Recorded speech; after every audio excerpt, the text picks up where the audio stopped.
안녕하세요. 새날을 허락하신 하나님을 찬양합니다. 다 같이 우리 기도드리겠습니다. 찬양을 받으시기에 합당하신 우리 아버지 하나님, 은혜와 사랑에 감사를 드립니다. 이 아침도 변함없이 우리에게 새 생명을 허락하시고 깨어있음 믿음의 허리띠를 동아리며 말씀과 기도와 찬양으로 하루를 열어갈 수 있는 은혜의 시간을 우리에게 선물로 주심을 감사합니다. 오늘도 하나님과 동행하는 은혜와 기쁨과 감사와 감격의 또 한 날이 되어질 줄로 믿사옵고 예수님 이름으로 축복하며 기도하옵나이다. 아멘. 이 시간 우리에게 주신 하나님 말씀은 창세기 43장 26절로 34절까지 제가 읽어드리겠습니다. 요셉이 집으로 오매 그들이 집으로 들어가서 예물을 그에게 드리고 땅에 엎드려 절하니 요셉이 그들의 안부를 물으며 이르되 너희 아버지 너희가 말하던 그 노인이 안녕하시냐 아직도 생존해 계시느냐. 그들이 대답하되 주의 종 우리 아버지가 평안하고 지금까지 생존하였나이다 하고 머리 숙여 절하더라. 요셉이 눈을 들어 자기 어머니의 아들 자기 동생 베냐민을 보고 이르되 너희가 내게 말하던 너희 작은 동생이 이 아이냐. 그가 또 이르되 소자여 하나님이 내게 은혜 베푸시기를 원하노라. 요셉이 아우를 사랑하는 마음이 복받쳐 급히 울 곳을 찾아 안방으로 들어가서 울고 얼굴을 씻고 나와서 그 정을 억제하고 음식을 차리라 하며 그들이 요셉에게 따로 차리고 그 형제들에게 따로 차리고 그와 함께 먹는 애굽 사람에게도 따로 차리니 애굽 사람은 히브리 사람과 같이 먹으면 부정을 입었음이더라. 그들이 요셉 앞에 앉되 그들이 나이에 따라 앉히게 되니 그들이 서로 이상히 여겼더라. 요셉이 자기 음식을 그들에게 주되 베냐민에게는 다른 사람보다 5배나 주매 그들이 마시며 요셉과 함께 즐거워하였더라. 아멘.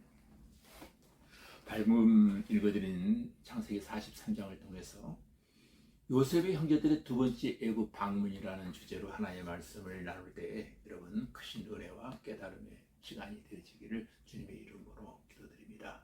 여러분 영적인 갈망은 인간을 그리스도에게로 인도하는 하나님의 또 다른 수단이라고 할 수 있을 것입니다. 고통이 심할수록 고통을 넘어서려는 인간의 노력이 뒤따르듯 하나님께서는 야곱 가문으로 하여금 요셉이 터잡아 놓은 애국으로 향하도록 대기근을 풀지 아니하십니다. 이래 주거나 저래 주거나 마찬가지라는 극한 상황은 인간으로 하여금 살아남을 가능성이 있는 곳에 뛰어들도록 만든다는 것을 본문을 통해서 우리에게 말씀해 주고 있습니다.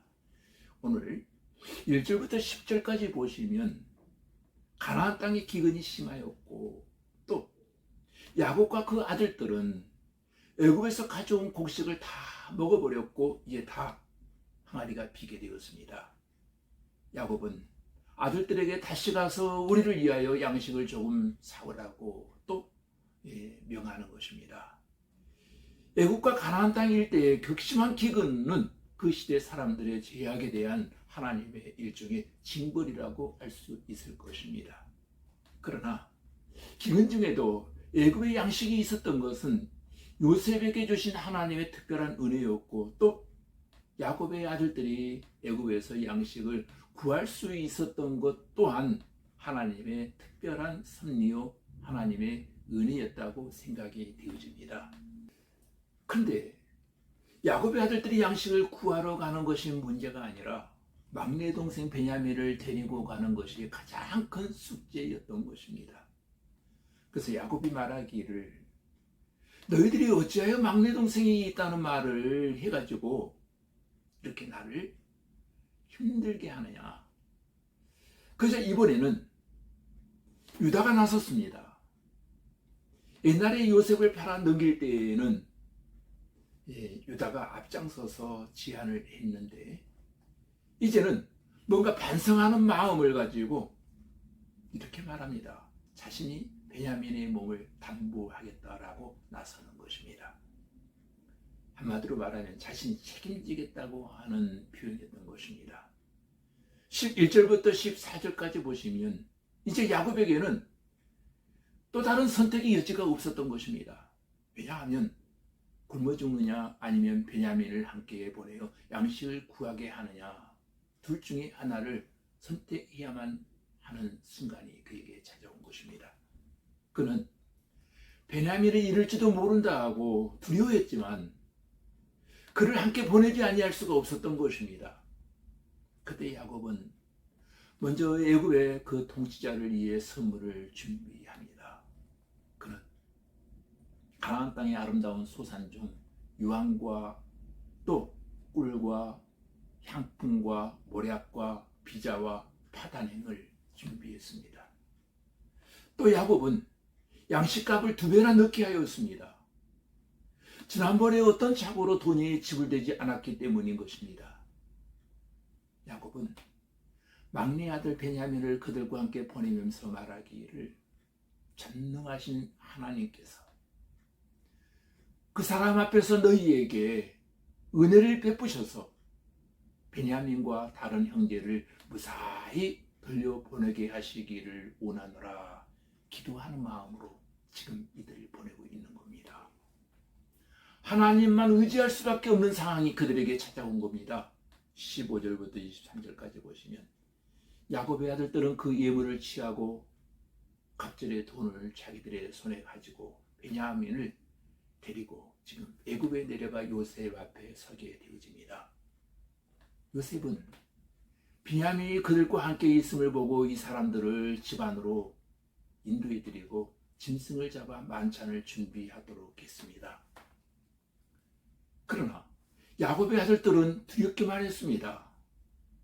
이들의 자료에 들었던 돈 이야기를 하자 요셉의 청지기는 주인이 그렇게 한 것이니 전혀 두려워하지 말라, 안심하라고 위로해 주는 것이었습니다.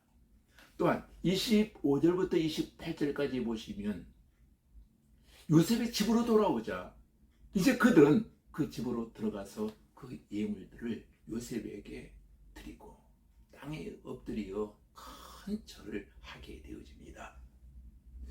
요셉은 그들에게 안부를 물으며 말했습니다. 너희 아버지는 안녕하시며 생존해 계시느냐 물었고 29절부터 32절까지 보면 요셉은 눈을 들어 자기 어머니의 아들 자기 동생 베냐민을 보고 너희가 내게 말하던 너희 작은 동생이냐 하면서 소자여 하나님이 내게 은혜 베푸시기를 원하노라 이렇게 말을 하고 이제 요셉은 동생을 보면서 감정이 복받쳐 눈물을 참을 수가 없게 되었습니다. 급하게 울 곳을 찾아 안방으로 가서 실컷 울고 얼굴을 씻고 나와서 그 감정을 억제하고 음식을 차리라고 말했습니다.